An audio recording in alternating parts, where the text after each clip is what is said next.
चलो अभी स्टार्ट करते हैं।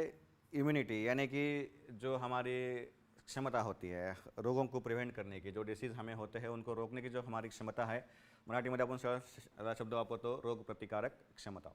ठीक है, तो बेसिकली दिस इज इम्यूनिटी, यानी कि इसके अगर हम डेफिनेशन देखेंगे, इसी की वजह से बेसिकली हमारे बहुत सारी बीमारियां नहीं होती है। ठीक है, एंड इसको हम बोलेंगे the overall ability of the host. Right, अब देखो ये होस्ट जो शब्द है आपको इस टॉपिक में बार बार आने वाला, इसको याद रखें।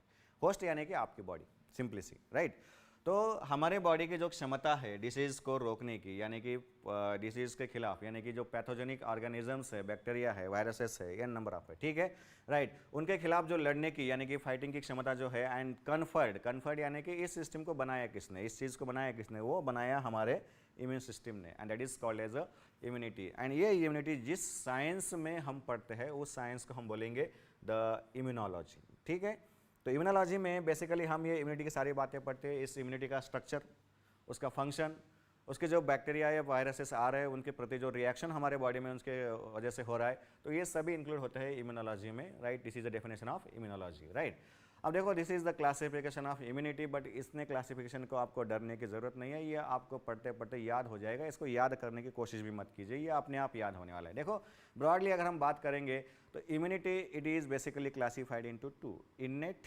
And acquired. इनेट यानी कि जो जन्म से होती है, एक्वायर्ड यानी कि जो जन्म के बाद हम गेन करते हैं। ठीक है, इस इनेट इम्यूनिटी में basically there are some barriers, इसके बारे में हम बात करेंगे। राइट, एंड एक्वायर्ड जैसे कि मैंने बताया यह हमारे बॉडी में जन्म से नहीं होती, हम इस एनवायरनमेंट में रहते रहते इस एनवायरनमेंट में सर्वाइव होने के लिए हमारे बॉडी में डेवलप करते रहते हैं। Right, and that is called as acquired, and इसका भी ये सारा क्लासिफिकेशन है। अभी इसको छोड़ दीजिए, हम इसको पढ़ते पढ़ते याद कर लेंगे। ठीक है, राइट, तो दिस इज ए क्लासिफिकेशन, ये आपके बुक में दिया गया है, इसको लर्न कीजिए। ठीक, राइट, नाउ इसमें से हम पहली बात करेंगे that is our innate immunity, यानी कि जो जन्म से ही हमारे बॉडी में है, जैसे कि आप यहाँ पे देख पा रहे हो।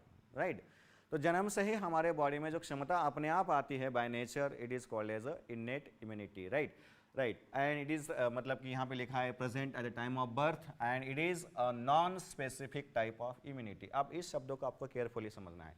Non specific, basically innate immunity non specific होती है, एंड एक्वायर्ड इम्यूनिटी जो होती है दैट इज अ स्पेसिफिक होती है। ठीक है, अब स्पेसिफिक एंड नॉन स्पेसिफिक, इसका मीनिंग कैसे, देखो नॉन स्पेसिफिक का मीनिंग कैसा होता है, कोई भी आ रहा है तो उसके प्रति लड़ने की जो तरीका है वो अगर सेम रह रहा है तो that is called as a non specific, and जो पैथोजन आ रहा है उसके प्रति अगर डिफरेंट तरीके से हम लड़ रहे हैं that is called as a specific. ये समझाने के लिए आपको एक एग्जांपल लेता हूँ।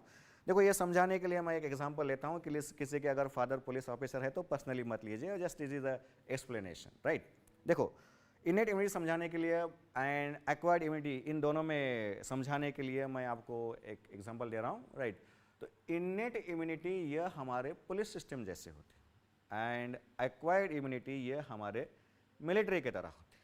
अब कैसे, बेसिकली देखो मिलिट्री रहे या पुलिस सिस्टम रहे, दोनों का काम हमारा डिफेंस, बट इनका जो तरीका है, लड़ने का तरीका है, ये डिफरेंट है। कैसे, देखो पुलिस अंकल की अगर आप बात करेंगे, आप इमेजिन करो पुलिस अंकल है, उनके सामने आपके जैसा कोई एक बदमाश लड़का गया तो उसको सीधा करने के लिए उनके हाथ में एक हथियार होता है, जैसे कि आप जानते हो। हाँ बताइए कौन सा?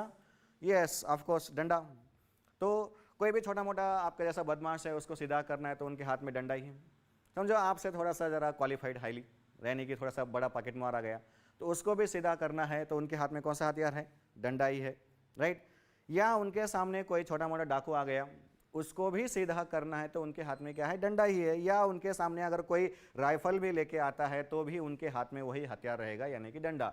यानी कि क्या समझ रहे हो आप? सबके लिए सेम मैकेनिज्म चल रहा है या डिफरेंट मैकेनिज्म चल रहा है? Yes, the mechanism is same for all, it is not specific for as per the person. ठीक है, ये बात समझ में आ रहा है ना आपको? राइट, तो इस तरह से सबके लिए, यानी कि कोई बैक्टीरिया आए, पैथो वायरस आए वगैरह वगैरह, सबके लिए अगर हम सेम मैकेनिज्म यूज करें that is called as a non specific. Right, specific यानी कैसे कि जैसे कि हमारे मिलिट्री है, जैसे कि आप जानते हो military is different thing. Right, वो भी हमारा प्रोटेक्शन करती है, बट वो प्रोटेक्शन डिफरेंट तरीके से करती है। मतलब कैसे? जैसा दुश्मन वैसे हमारा हथियार, जो हथियार दुश्मन के पास रहेगा वही हथियार हमारे पास भी होता है। राइट, आप जैसे कि जानते हो कोई अगर सामने से अगर फाइटर प्लेन लेके आ रहा है तो क्या हम चाकू लेके जाएंगे? नहीं, ऐसी बात तो होगी नहीं। राइट, हम ये लड़ेंगे फाइटर प्लेन से। अगर सामने से कोई टैंक लेके आ रहा है तो हमारे पास भी टैंक होंगे। कोई अगर समंदर से अगर रास्ते आ रहा है यानी कि नौसेना से आ रहा है तो हमारे पास भी नौसेना होगी, यानी कि this is the specific mechanism जो कि हम एक्वायर्ड में देखते हैं। इननेट में हम देखेंगे नॉन स्पेसिफिक। तो इस शब्द का मीनिंग आपको समझ में आया। एंड इस सिस्टम में there are barriers, basically barriers यानी कि रोकथाम करने वाले, अडथळा मराठीमध्ये, ठीक है। तो इसमें बेसिकली 4 प्रकार के बैरियर होते हैं। 5वां जो है ये कॉम्बिनेशन बैरियर जो कि आपके स्टेट बोर्ड मेंशन किया है, ठीक है, राइट। तो इसमें से देखो एक रिमेंबरिंग पॉइंट यहाँ पे आपको याद रखना चाहिए। इसमें से जो पहले 2 है यानी कि फिजिकल, जिसको हम बोलते हैं एनाटॉमिकल, एंड फिजियोलॉजिकल, ये 2 बैरियर्स को हम इंक्लूड करते हैं या बोलते हैं फर्स्ट लाइन ऑफ डिफेंस में, first line of defence. And जो नीचे के 2 है यानी कि आपका जो सेलुलर बैरियर है एंड जो साइटोकाइन बैरियर है, बेसिकली इसमें फैगोसाइटिक सेल्स होते हैं, that's why that is called as a phagocytic barrier. तो इसको हम बोलते हैं second line of defence, right. इन दोनों बातों को याद रखिए। थर्ड लाइन ऑफ डिफेंस जो रहेगा आपका एक्वायर्ड में आ जाता है, right. And his inflammation it is a combination barrier. अब इसमें अगर हम बात करेंगे तो पहला बैरियर जो है हमारा फिजिकल बैरियर यानी कि दीवार, ठीक है। तो बेसिकली देखो ये दीवार को अगर आप देख रहे हो तो ये फिजिकल बैरियर हो गया। एंड इसका काम क्या होता है कि भाई यहाँ से कोई अगर फॉरेन कोई आ रहा है तो इसको अंदर एंट्री करने ना दे। वैसे ही हमारे बॉडी की 2 दीवारें हैं, बाहरी दीवार यानी कि हमारा स्किन एंड अंदरूनी दीवार यानी कि हमारा म्यूकस मेम्ब्रेन। ये दोनों का ही काम वही होता है, prevention of entry of micro organism, right. तो यहाँ पे देखिए this is skin and it is a mucus membrane, right. अब स्किन में अगर आप देखोगे तो इसमें आप जैसे कि जानते हो the cells are very tightly packed, they are having a tight junction and they prevent entry of micro organism into our body. But यहाँ पे और एक चीज़ को आपको ऑब्जर्व करना है, यहाँ पे स्किन के ऊपर आपको कुछ चीज़ दिख रहा है, that is basically a sweat.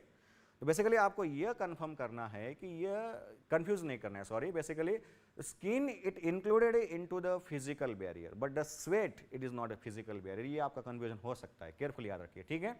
तो sweat it is included in the physiological, जो कि अभी हम देखेंगे, ठीक है। Sweat is a physiological and skin it is a physical, right, that prevents entry of micro organism. उसी तरह से अंदरूनी दीवार हमारी म्यूकस मेम्ब्रेन। आप इस म्यूकस मेम्ब्रेन को क्यों म्यूकस मेम्ब्रेन क्यों बोलते हैं आप जानते हो, क्योंकि it is always covered by a mucus layer and that contains hyaluronic acid and that is very sticky, right. And इसमें कोई अगर माइक्रो ऑर्गेनिज्म फंस गया तो जैसे कि आपको पता है कि आप इसमें से अगर कोई फंस गया तो ये ना इधर जा सकता है ना इधर जा सकता है, यानी कि इसकी एंट्री हमारे बॉडी में हम प्रिवेंट करते हैं। यानी कि ये 2 बैरियर जो होते हैं ये हमारे बॉडी में माइक्रो ऑर्गेनिज्म की एंट्री को प्रिवेंट कर देते हैं। ये हो गया हमारा फिजिकल बैरियर, राइट। अब हम बात करेंगे physiological barrier. Basically physiological barrier यानी कि फिजियोलॉजिकल प्रोसेस की वजह से जो बैरियर हमारे बॉडी में तैयार हो रहा है माइक्रोब को रोकने के लिए, that is called as a physiological. इसमें जनरली हमारे बॉडी सिक्रेशंस आते हैं, जैसे अभी हमने एक देखा स्वेट, उसके बाद ये सारे यहाँ पे देखिए। तो ये है हमारा स्टमक एंड इसमें होता है आप जैसे कि जानते हो HCl यानी कि hydrochloric acid and the pH is very low. तो ऐसे लो pH में माइक्रोब सर्वाइव नहीं कर सकते, ठीक है। उसी तरह से यहाँ पे आप देख रहे हो दैट इज सलाइवा।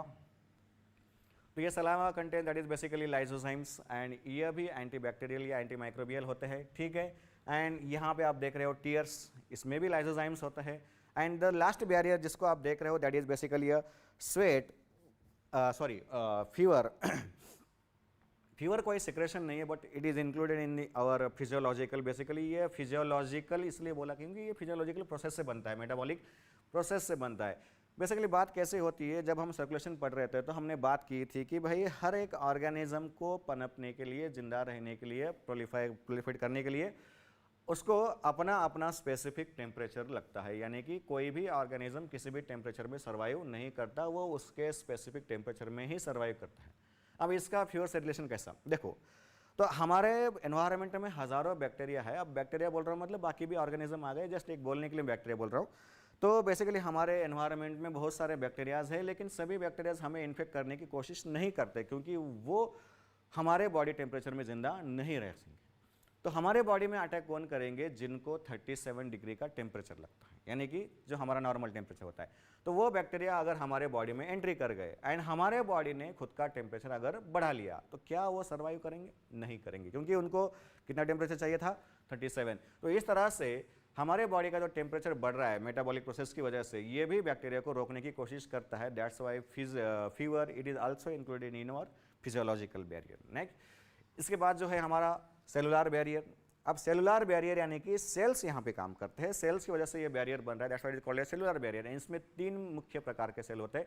पहला जो सेल है दैट इज न्यूट्रोफिल, राइट, दूसरा है मोनोसाइट या एंड तीसरा जो है नेचुरल किलर सेल। जैसे कि हमने ये बात पढ़ी है सर्कुलेशन में, न्यूट्रोफिल को ही हमने बोला था PMNEL, जैसे कि आपको फुल फॉर्म याद भी आ रहा होगा, पॉलीमार्फो न्यूक्लियर ल्यूकोसाइट्स, समझ में आया, राइट। इनको हम बोलेंगे पॉलीमार्फ्स या न्यूट्रोफिल्स। नेक्स्ट आते हैं मोनोसाइट, जब तक ब्लड में है, मोनोसाइट जब टिश्यू में चला गया that is called as a macrophage, right. अब पहले इन दोनों की बात करते हैं, बाद में उसकी बात करेंगे। देखो इन दोनों के पास एक स्पेशल एबिलिटी है, आपको पता है कौन सी एबिलिटी है, that is yes right, that is phagocytosis. इन दोनों के पास एक मूवमेंट है दैट इज अमीबॉइड मूवमेंट या सूडोपोडियल मूवमेंट बोलेंगे, एंड उसकी वजह से इन दोनों में एक समान क्षमता है and that is called as a phagocytosis, and यही दो सेल्स मेजर इसमें काम करते हैं। That's why the cellular barrier is also known as phagocytic barrier. बात समझ में आई। Now the third cell, third cell जो है that is a natural killer cell. ये जन्म से ही हमारे बॉडी में होती है, बट इसका काम करने का तरीका इनसे मैच नहीं खाता, ये डिफरेंट है। इनका जो तरीका होता है, दे वर्क, देखो ये बात याद रखिए, they work similar to killer T cell. अब किलर टी सेल हमें पढ़ना है, राइट। तो किलर टी सेल के जैसे ये काम करते हैं, बेसिकली जैसे कि आप पढ़ोगे आगे, ये किसी सेल में होल बना देते हैं, यानी कि परफोरेशन कर देते हैं, राइट। तो इनकी बातें हम करेंगे। तो ये हो गया आपका सेलुलर बैरियर। नेक्स्ट बैरियर जो है that is our cytokine barrier. तो पहले आपको तो यहाँ पे मीनिंग समझना है साइटोकाइंस का, right. Cytokines what is meaning of cytokine? Basically cytokine का मीनिंग ये है, इसका मीनिंग सिंपल मीनिंग अगर आपको दूंगा मैं, तो that is called as messenger molecule. Messenger molecule यानी कि मीनिंग क्या हो गया, मैसेज देने वाला मॉलिक्यूल, राइट। अब देखो जैसे कि आपने पढ़े हैं hormones, hormones are also messenger molecule, right. And उसी तरह से cytokines are also messenger molecule. Basically hormones work in our controlling system और normal body functioning, and cytokines work in abnormal body functioning या इम्यून सिस्टम में अगर हम messenger molecule काम कर रहे हैं that is called as cytokine. अब साइटोकाइन हमारे बॉडी में एक नहीं है, बहुत सारे हैं, राइट। नियरली 55 प्रकार के साइटोकाइंस है, उसमें से एक एग्जाम्पल आपको दिया गया है and that is interferon, right. Interferon it is one kind of cytokine. अब देखो ये इंटरफेरॉन कैसे काम करता है, right. Suppose this is a cell of our body, suppose और से सेल नंबर 1, राइट। अब इसमें एक वायरस का इन्फेक्शन हो गया, इन्फेक्शन हो गया मतलब क्या हो गया, वायरस की इस सेल में एंट्री हो गई। अब वायरस इस सेल को डैमेज जरूर करेगा, खुद का रिप्लेशन करेगा, बाकी सारी बातें होंगी, हमारे काम की बात क्या होगी, राइट। अब देखो जैसे कि आप जानते हो differential expression of the genes, यानी कि हमारे हर सेल में सभी प्रकार के जीन है, आप जानते हो, बट सभी प्रकार के जीन सभी सेल में एक्सप्रेस नहीं होते। तो बात वैसे ही है। तो यहाँ पे एक जीन होता है जो कि इंटरफेरॉन को ट्रांसलेट कर सकता है, एंड वो हमेशा एक्सप्रेस नहीं होता, ये तभी एक्सप्रेस होता है जब वहाँ पे वायरस का इन्फेक्शन होता है। वायरस के इन्फेक्शन के बाद ये जीन ट्रांसलेट होगा and that will produce interferon, that is a interferon. अब इंटरफेरॉन क्या है, ये मैसेंजर मॉलिक्यूल है। अब ये सेल से एक्सक्रीट किया जाएगा and that will give message to another cell which are not yet infected, यानी कि अभी तक इनको इन्फेक्शन हुआ नहीं है, तो इनका ये मैसेज मिल जाएगा अदर सेल्स को। अब यहाँ से मैसेज क्या जाएगा कि भाई जाग जाओ, वायरस आ चुका है, वायरस का इन्फेक्शन हो चुका है। तो ये सेल को मैसेज ऐसे मिल गया, ये सेल भी जाग जाएंगे। अब इनके पास भी एक जीन होता है जो कि एंटीवायरल प्रोटीन्स को प्रोड्यूस कर सकता है, जो हमेशा एक्सप्रेस नहीं होता है। कब एक्सप्रेस होगा, जब ये मैसेज मिला, किसका मैसेज मिला, इंटरफेरॉन का मिला। What is interferon, it is one type of cytokine, right. तो ये साइटोकाइन का जैसे ही मैसेज मिला, now the cell will prepare antiviral protein. अब इसके पास पहले से ही बंदूक तैयार है, तो दुश्मन जैसे आएगा उसको वार हो जाएगा, राइट। बात समझ में आ रहा है। यानी कि बेसिकली बात क्या हो रही है, इंटरफेरॉन की वजह से आपके दूसरे सेल एक्टिवेट हो जा रहे हैं and they are producing antiviral protein, यानी कि they are preventing the infection of virus, right. बात समझ में आई, राइट। इसके सिंपल डायग्राम आप ये भी देख सकते हो, राइट। अब देखो बेसिकली यहाँ पे आपके दो ही एमसीक्यू बनते हैं, केयरफुली याद रखिए। कैसे एमसीक्यू बनते हैं कि आपको पहला एमसीक्यू इस तरह से आता है कि इंटरफेरॉन इज प्रोड्यूस्ड बाय, देखो यहाँ पे केयरफुली एमसीक्यू रीड करना, interferon is produced by virus infected cell, virus infected cell, but it is protecting to virus non infected cell। तो दूसरा एमसीक्यू कौन सा बन रहा है आपका, interferon protects non infected cell. Is that clear, right. ये दो एमसीक्यू याद रखिए। चलो अभी नेक्स्ट बैरियर, यानी कि basically this is a combination barrier, इसको हम बोलेंगे इन्फ्लामेशन और इन्फ्लामेटरी बैरियर। अब देखो ये दो पैरों में आपको डिफरेंस दिख रहा है, राइट। ये जो पैर है ये नॉर्मल है अँड इसमें आपको कुछ बातें दिख रही है, रेड हो गया, स्वलन हो गया है, राईट. याला आपण मराठीमध्ये सरळ सरळ भाषेमध्ये सूज म्हणतो, राईट. तो स्वेलिंग या इसको हम साइंटिफिक और मेडिकल लैंग्वेज में बोलेंगे इन्फ्लामेशन. तो इन्फ्लामेशन ये भी एक नॉन स्पेसिफिक ही बैरियर होता है. इन्फ्लामेशन बहुत सारी चीज़ों में होता है, ठीक है. बेसिकली इन्फ्लामेशन हमारे बॉडी में इंजुरी के बाद होता है. अब इंजुरी यानी कि इंजुरी आपकी फिजिकल भी हो सकती है, केमिकल हो सकती है, राइट, या ये बायोलॉजिकल भी हो सकती है, या नंबर ऑफ है, रेडिएशन भी हो सकता है, ठीक है.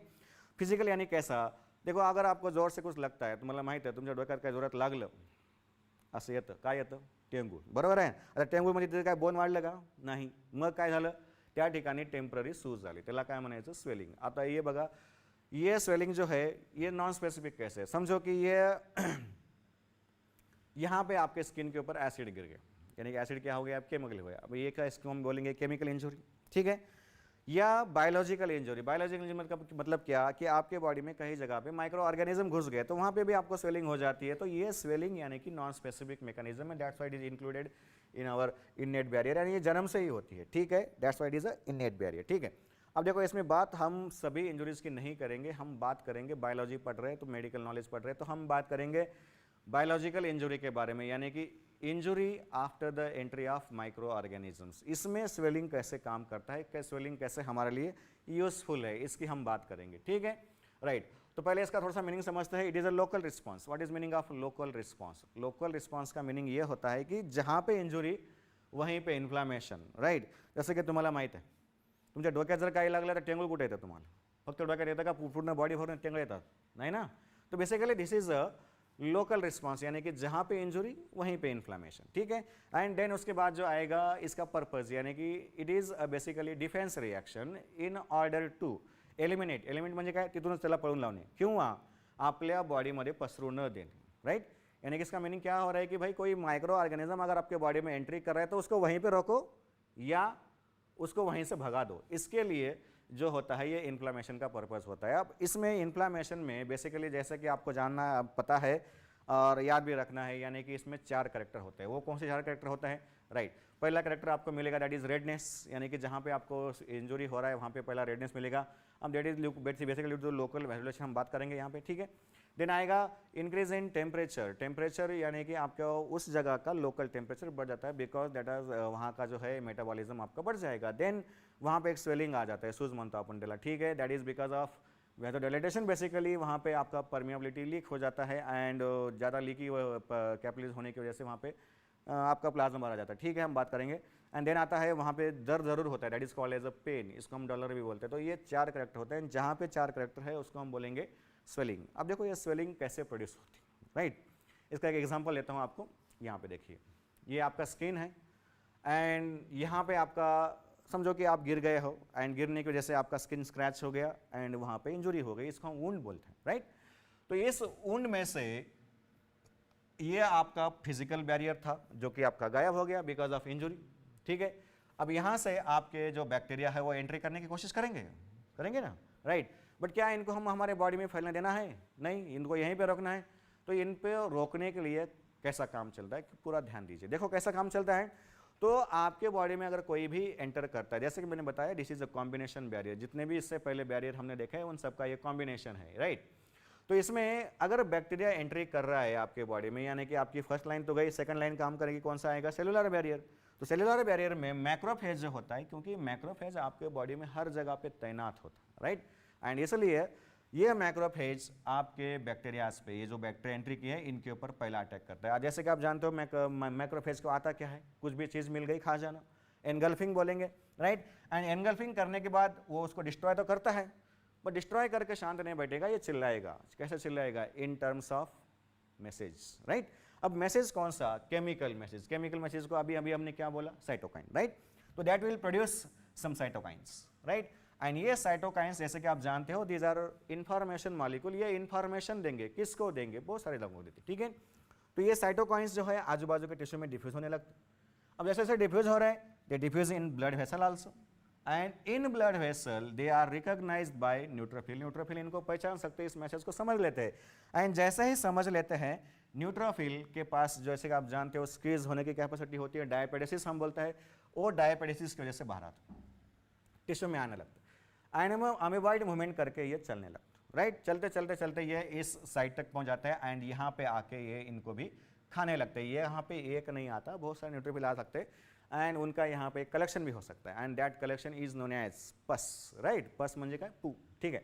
तो इस तरह से ये बहुत सारे न्यूट्रोफिल आए कि देखो पहला अटैक मैक्रोफेज से हुआ, दूसरा अटैक किससे हुआ, न्यूट्रोफिल से हुआ, राइट। ये सेकंड अटैक हो गया। अब तीसरी बात क्या होती है, देखो इसी साइटोकाइंस को आपके बेसोफिल भी पहचानते हैं, राइट। एंड जैसे बेसोफिल पहचानते हैं they get activated into mast cell. अब जैसे कि आप जानते हो mast cell it is a secretory cell and that secrete two types of chemicals, right. One is histamine and another is serotonin, histamine and serotonin. Now देखो histamine का effect कैसे होता है, जैसे कि आप जानते हो histamine it is a vasodilator, vasodilator यानी कि वेसल्स का वो डायलेटेशन कर देगा। अब वेसल डायलेशन करने से क्या होगा, वेसल बड़ी हो जाएगी तो ज़्यादा अमाउंट ऑफ ब्लड आएगा, ज़्यादा अमाउंट ऑफ ब्लड आएगा, जितना ज़्यादा ब्लड आएगा उतना वो एरिया आपको रेड दिखेगा, रेडनेस आ गया, ठीक है। अब जैसे ही ब्लड ले वेसल डायलेट हो जाएगी, उनके जो एंडोथेलियम है उसके अंदर जो गैप्स है वो बढ़ने लगते हैं। अब गैप बढ़ने से क्या होगा, यहाँ से प्लाज्मा फिल्टर आउट होके लीक होने लगे।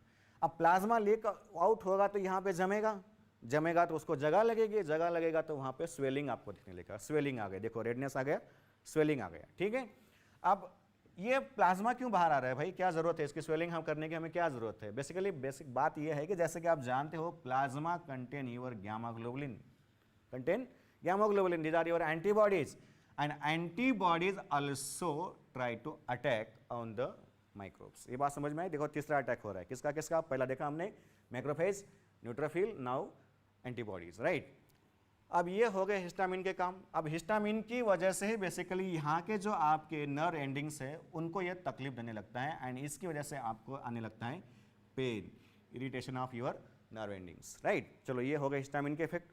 नाउ द सेरोटोनिन, सेरोटोनिन की वजह से यहाँ का लोकल मेटाबॉलिज्म बढ़ जाता है। अब मेटाबॉलिज्म बढ़ेगा तो हीट बढ़ेगी, यानी कि यहाँ पे हीट बढ़ेगी and that heat also tries to attack on micro organism. यानी कि आपने देखा कितने तरीके से अटैक होता है इस स्वेलिंग में एंड कैसे कैसे करेक्टर होते हैं, समझ में आया, राइट। अब इसको अगर हम समराइज करने की कोशिश करेंगे इस सारे इन्फ्लामेशन को, तो ये सारा इन्फ्लामेशन आपको इस तरीके से समराइज करना है। देखो ये जो स्लाइड है ये आपको लिखना है नोटबुक में, तो इसको आप लिखिए, केयरफुली लिखिए, ठीक।